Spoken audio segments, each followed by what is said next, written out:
Hey yo, what's good, people? So, I find this really ridiculously stupid, and I've experienced this enough to talk about it, right? So, you gotta understand that Shiva and Vishnu are not different in their source energy, they're different in their expression. They are still Purusha, the ultimate supreme truth, right? It's so stupid because I went to a temple, right? And I saw Shivalingam on this left side, and I saw Govinda idol on the right side. And I go to the Shivalinga, and I bow down, I connect with that deity. Now I simply walk towards the other deity, right, which is Govinda, Narayana, and this I could sense that this pujari was like looking at me as if I was some type of like. I could sense the fact that he like felt a certain way about me, worshipping both in the same love and devotion. Right? Because it's so stupid. Even in the scriptures, it is said that you cannot worship Shiva and not recognize or accept Vishnu. Right? You cannot worship one and not accept the other. That's literally stupidity. You won't gain any benefit from worshiping that form. Right? Yes, they are two different sampradayas, meaning they are different paths. But that doesn't mean they don't reach the same destination. Right?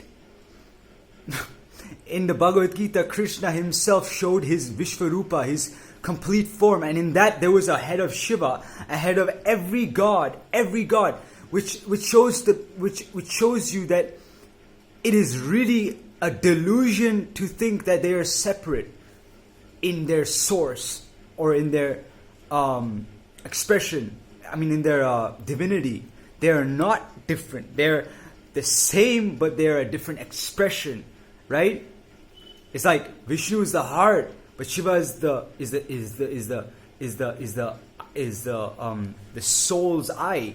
But the heart is what really gives this energy, and this is what gives this direction. So it's like you can't disconnect them. Right? You have a pandit, a Brahmin pandit, who gave me this weird vibe. Right?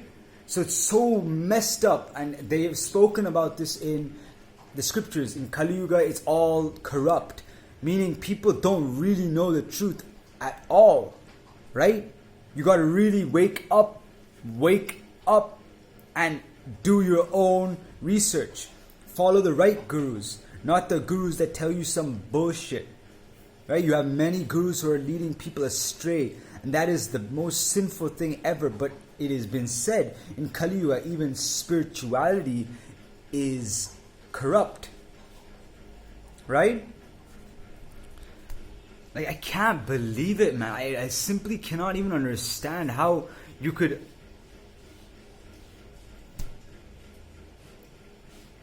It's really weird. It's really weird.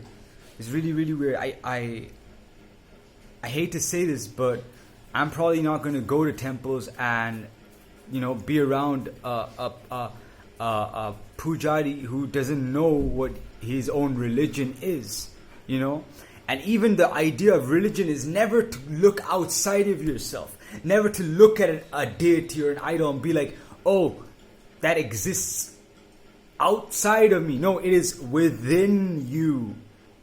Those deities exist within you, as well as they have their own lokas, but it is you going within you to access that dimension.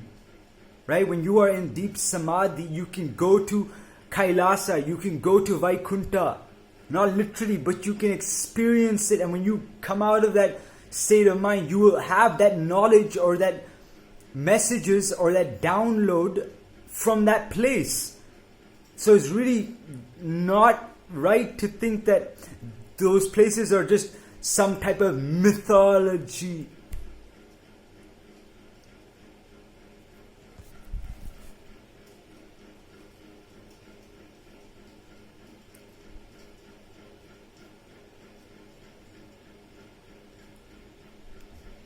People are ashamed to even wear a bindi.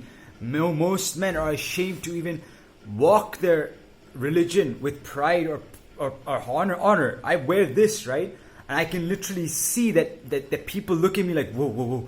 Oh my God, brother, I am worshipping my ancestors. Which are your ancestors too? They are so great. We knew the science. We knew so much. This is why I don't argue with retards. I can't, because it just makes me feel like, it makes me feel like them. I can't argue with someone who doesn't know what's going on.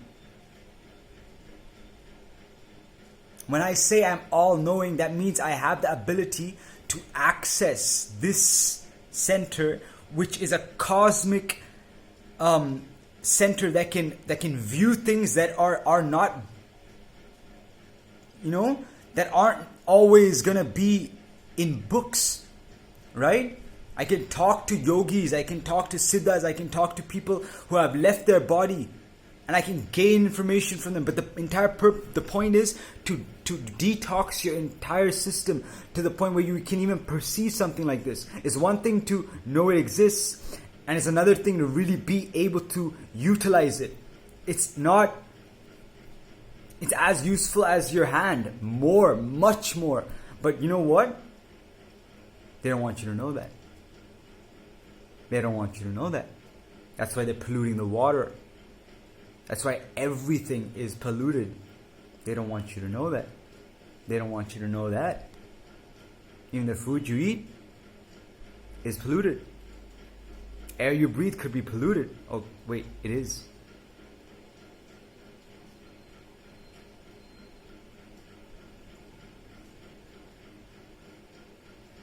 You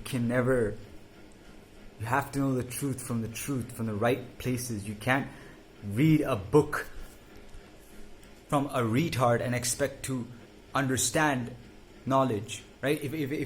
If someone who doesn't know the Vedas starts speaking about the Vedas, it's